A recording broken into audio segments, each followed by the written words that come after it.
Ignacio Garriga, secretario general de Vox. Buenas noches, don Ignacio. Muy buenas noches. De momento ustedes lo que están haciendo es convocar ya movilizaciones los días 19 de noviembre en Barcelona y el día 27 en Madrid contra todo esto, ¿no? Bueno, pues efectivamente, como hemos dicho esta mañana en boca de nuestro presidente nacional, no es solo el momento de anunciar las medidas que vamos a tomar a medio y a corto plazo y a largo, sino que es el momento de actuar de manera inmediata, de salir a las calles junto con todos los españoles para denunciar, entre otras muchas cosas, los numerosos atropellos de Sánchez contra los españoles, contra los intereses de los españoles, para denunciar una vez más esa convergencia de intereses en torno al poder que tiene la izquierda y el separatismo, y cómo este presidente del gobierno, Sánchez, es el presidente de la ruina, de la inseguridad, de la miseria, y ahora pues se le podemos añadir un nuevo calificativo que es el de traidor. Un presidente del gobierno que no solo está traicionando y abandonando a todos los españoles, sino que lo está haciendo de manera especial a sus votantes, a los votantes del Partido Socialista, a los cuales les dijo que iba a defender la unidad de la nación y que iba a traer a los golpistas presos. Ante eso, nosotros entendemos que es el mejor momento para convocar a la sociedad civil, a todas las formaciones políticas. No es cuestión de ir con las siglas de unos y de otros, sino de hacer un llamamiento a todos los españoles a salir a las calles, en primer término este sábado en Barcelona, donde, como sabrán, pues de alguna manera sufrimos en primera persona y muy cerca las consecuencias del golpismo y del separatismo con la connivencia del Partido Socialista, y, como bien ha dicho, pues el próximo sábado, el día 26, en todas las capitales de provincia en España. Es el momento de decir basta, decir que no podemos seguir en estas circunstancias, y una vez más, por desgracia, se vuelve a dar la razón a Vox. Quiero recordar que hace 2 años se presentó una moción de censura donde los motivos eran claros y perfectamente podíamos traerlos a día de hoy. Es decir, en ese momento dijimos que habrían indultos, que habría la modificación del delito de sedición, y ahora nos enteramos que también habrá la modificación del delito de malversación. Es decir, los mismos motivos que entonces motivaban a presentar una moción de censura hoy están plenamente vigentes. Nosotros seguiremos denunciando, como lo hemos dicho, en el Parlamento, en las calles, y daremos también la batalla judicial para salvaguardar el Estado de Derecho y, sobre todo, para denunciar a los enemigos que están trabajando abiertamente contra los intereses de las familias trabajadoras españolas.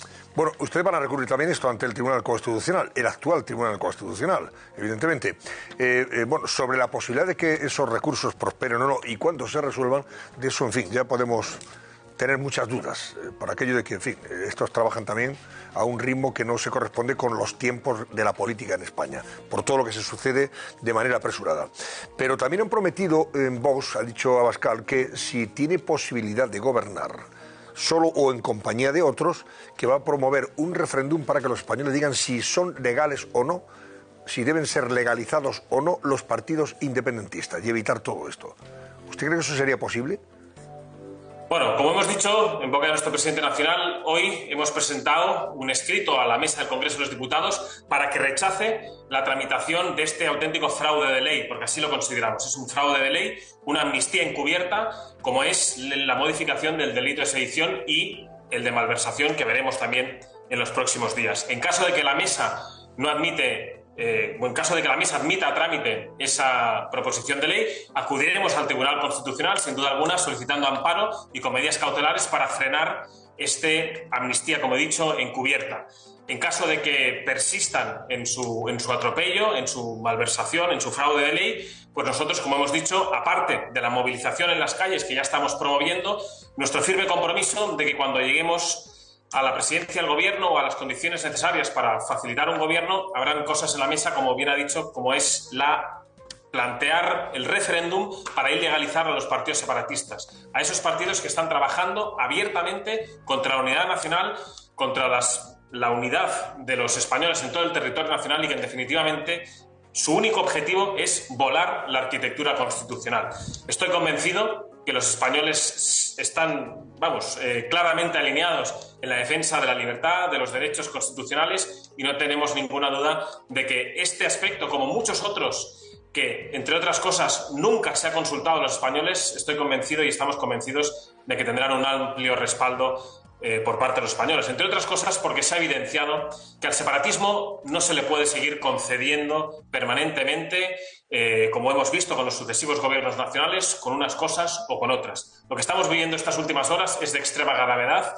Yo creo que nunca habíamos vivido que un presidente del gobierno estuviera dispuesto a llegar a límites tan insospechados como los que está atravesando Sánchez, y ante momentos excepcionales requerimos de planteamientos excepcionales. Y nosotros no tenemos ninguna duda de que todos los planteamientos que han ofrecido las diversas formaciones políticas en la historia democrática para frenar al separatismo han sido absolutamente estériles. Por tanto, es el momento de explorar nuevas vías y de acabar de una vez por todas con todos aquellos que utilizan un instrumento como son los partidos políticos para volar de alguna manera pues la arquitectura constitucional.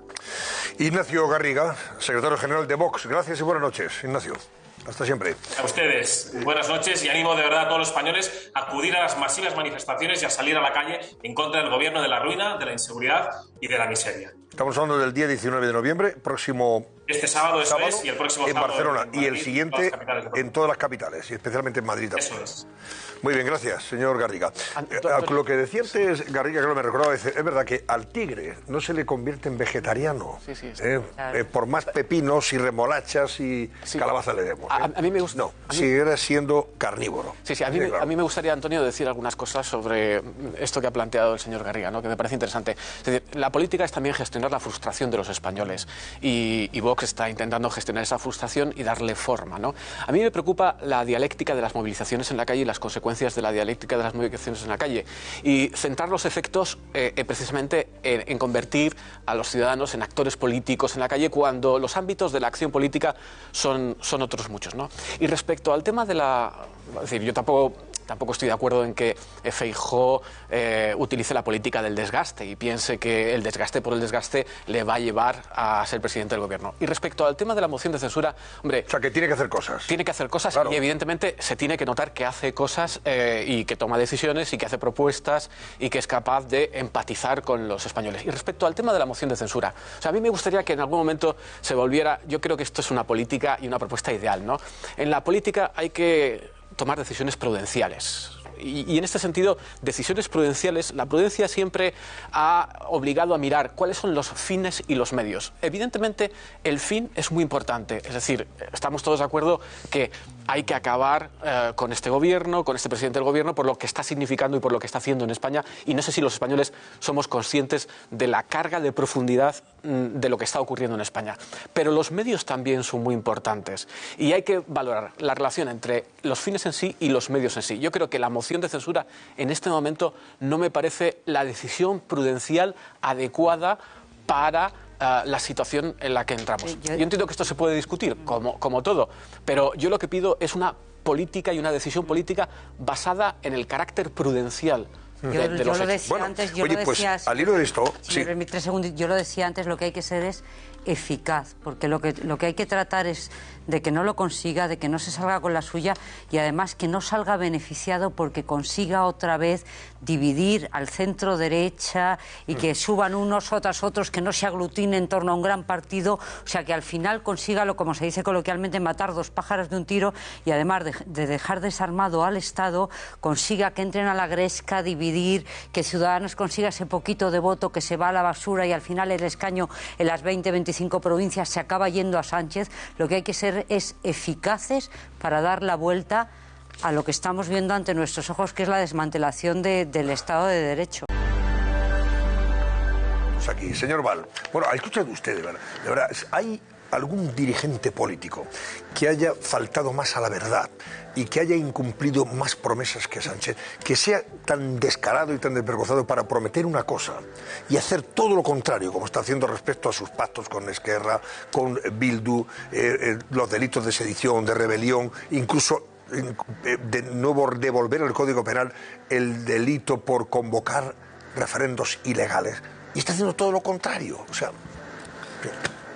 Bueno, es absolutamente increíble, decía antes alguien, ¿no? Que es que efectivamente ya estamos en tercero o en cuarto de Sánchez, Y el problema es que ya no sabemos dónde va a llegar el umbral del dolor, ¿no? Porque uno empieza a pensar todas las cosas que se han hecho durante esta legislatura y es que esto ya, pues para mí, claro, también hay que entenderlo, ¿no? Soy jurista, soy penalista y es que esto clama al cielo, un código penal a la carta, un código penal que está pensado en el caso de determinadas personas concretas y determinadas, pues para que se puedan presentar a las elecciones, para que puedan volver a España, para que se les baje la pena concreta, para que Sánchez pueda seguir un año más en el sillón, en el Falcon y en el coche oficial y en la Moncloa. Para eso, o sea, sin pensar en España y sin pensar en absolutamente nada más. Antes, que llevo un rato escuchándoos, he escuchado la sensatez con la que ha hablado mi amigo José María Fuster Fabra, a quien conozco desde hace muchísimos años. Nos hemos enfrentado en decenas de ocasiones ante los tribunales, él y yo. Y decía una cosa, decía, es que me cuesta tanto pensar que van a modificar también, que van a rebajar también el delito de malversación. Él lo decía, mire, un delito de malversación se comete cuando un cartero de correos se queda con el giro postal en lugar de entregarlo a su destinatario al que va dirigido.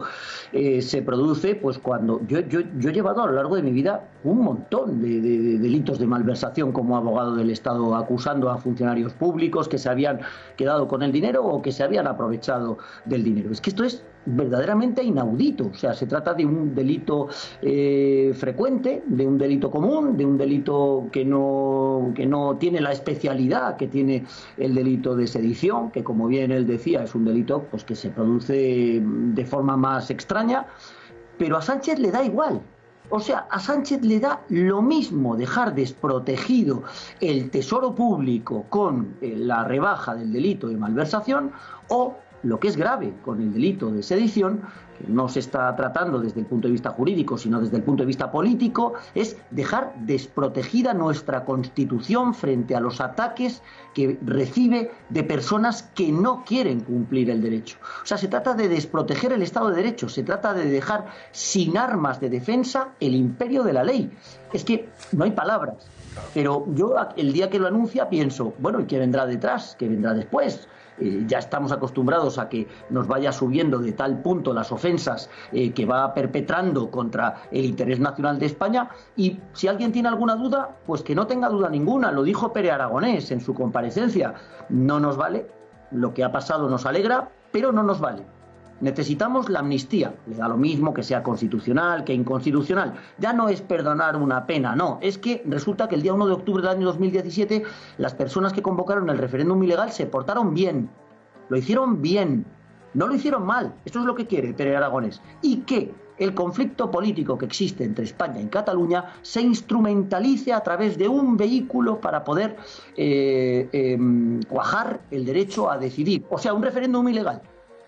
Si Sánchez gana las próximas elecciones o si de aquí al próximo año se encuentra con algún escollo que necesita salvar y necesita llamar a Esquerra, Esquerra ya lo ha dicho. Queremos, lo siguiente que vamos a pedir va a ser la amnistía y el referéndum. Y Sánchez se pondrá de rodillas y nos pondrá con él de rodillas a todos los españoles delante de los golpistas del 1 de octubre. Hay que decirlo así de claro.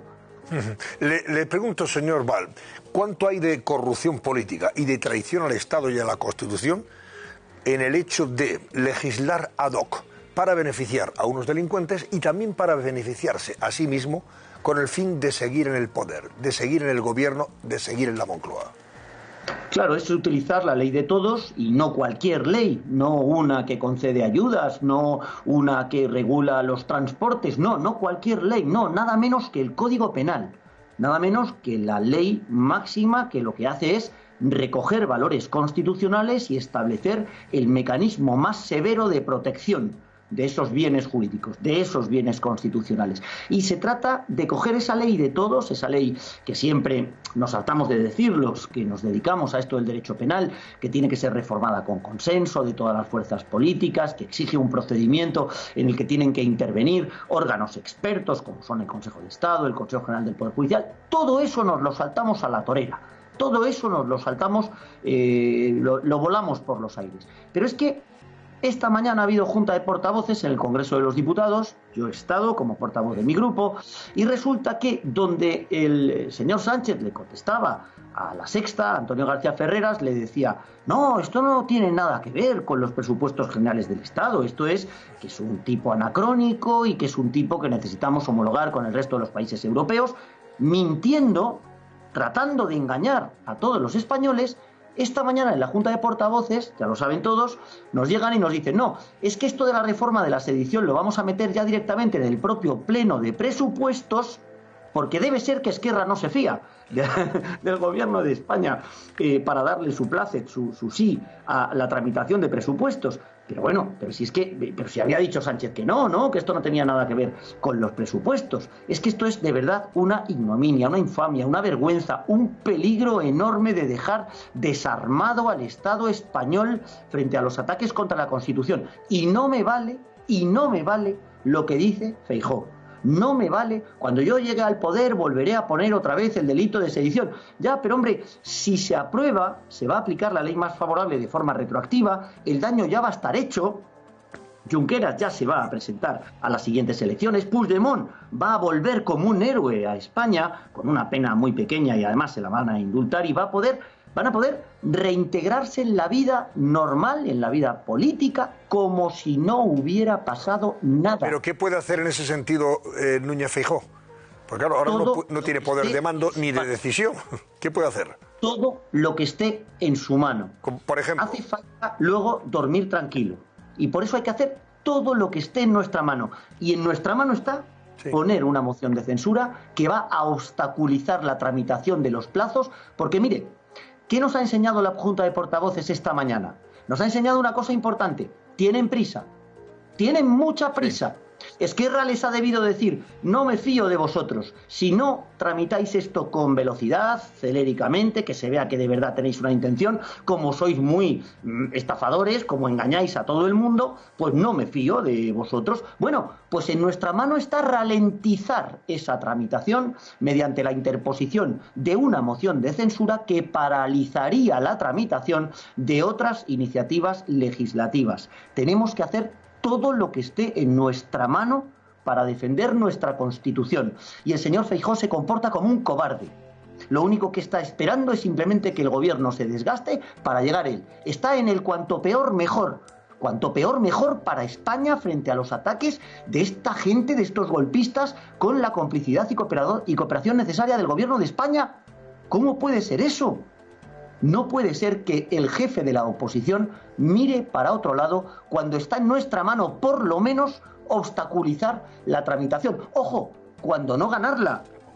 Que le digan a Rajoy qué pasa con las mociones de censura cuando de repente el PNV apuesta por otro caballo. Pero además le digo más, no está Alberto Rodríguez de Podemos, que falta por lo tanto un escaño, y hay que interpelar a personas como Tomás Guitarte o como Mazón del Partido Regionalista Cántabro. Tomás Guitarte, por ejemplo, tiene elecciones autonómicas en breve, a ver con qué cara se presenta frente a los aragoneses diciendo que le parece bien la reforma del delito de sedición. ¿Por cuántos votos ganó la investidura Pedro Sánchez? ¿Por cuántos votos? Por 1. Bueno, pues Coalición Canaria ya tiene 2 diputados y ya no está Nueva Canaria, el señor Quevedo tampoco está en el grupo mixto. O sea que no descartemos que incluso una moción de censura pueda ganar por la mínima.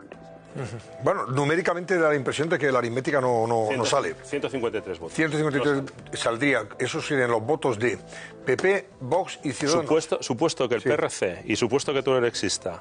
Sí, Teruel existe. Sí, Teruel existe. Teruel existe. Partido Regionalista de Cantabria más Canarias. Y es que además también lo vimos en la moción de censura que le llevó a la presidencia del gobierno a Pedro Sánchez. Se convocó en una semana. En una semana se convocó la moción de censura, se resolvió en 2 días, cambio de gobierno. Si una semana es una ralentización, me parece estupendo, pero yo no lo veo como mucho. Yo digo una cosa, el PNV...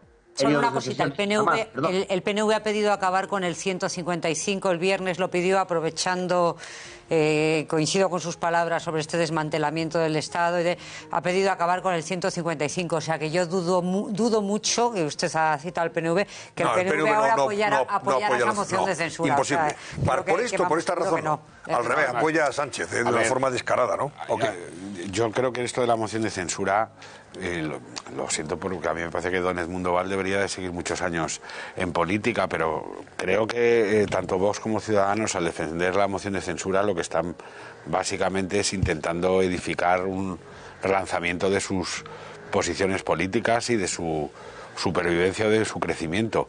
No hay que mezclarlo con lo que todos pensamos que es Pedro Sánchez, y yo lo entiendo desde el punto de vista de la estrategia política personal, pero no le confundamos a la gente. Desgraciadamente a Pedro Sánchez solo le pueden echar los electores en las urnas, salvo, y esto es lo que yo creo que habría que insistir, que haya 30 diputados decentes en el Partido Socialista que anuncien previamente que estarían dispuestos a apoyar una moción de censura instrumental para convocar elecciones generales al menor plazo posible. Pero como eso no va a pasar, estimado Edmundo, no nos confundamos. Ha salido hace nada Garriga de Vox diciendo lo mismo, una moción de censura, porque lo que quiere Vox es recuperar, que lo entiendo perfectamente, un espacio que parecía alicaído, y a ustedes les pasa un poco lo mismo. Todavía están purgando aquel error de apoyar mociones de censura en Murcia, y se ven ustedes fuera, desgraciadamente, del juego político, y por eso venden una idea que desgraciadamente no es factible. Y ya vimos que la otra moción de censura que presentó Santiago Abascal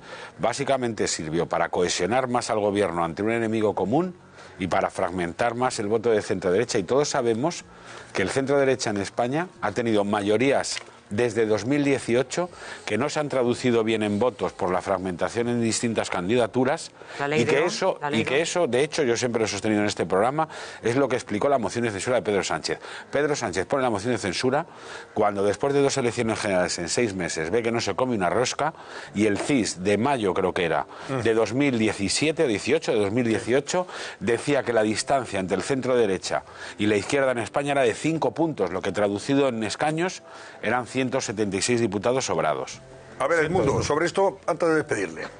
Solo tenemos 3 semanas de plenos ordinarios. De hecho, solamente tenemos 2, porque la última semana de diciembre tendría que ser habilitada. No sé si alguien se ha olvidado de que el mes de enero es inhábil, efectos parlamentarios, con lo cual un simple retraso nos llevaría esto a febrero.